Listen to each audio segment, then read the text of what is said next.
এটা বাস্তব কইছিস এটা এটা অপেক্ষা করো মাসের ভিতরে এটা বাস্তব কইছিস বেশ ধৈর্য ধরতে হবে, ধৈর্য না ধরলে কিছু হবে না ভাই।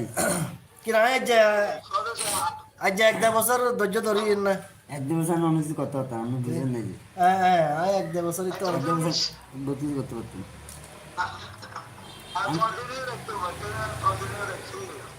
এটা কন্টিনিউ ধরে রাখতে হবে, টাইম মেনটেন করতে হবে। টাইম মেনটেন এবং কি আমি যদি ওই টিকটকে সময়টা না দিই, যদি ইউটিউবে সময়টা দিতাম তাহলে এতদিনে আমি কিছু না কিছু না হইলে হয়তো কাছাকাছি কাছাকাছি। মনোটিশন করতে পারতেন। হুম।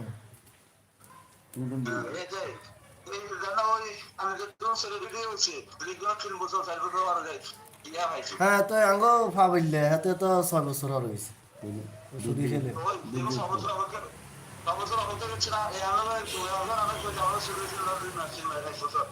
আমরা এখন কয়েকদিন আমরা আঙ্গুল দিয়ে বাইরে না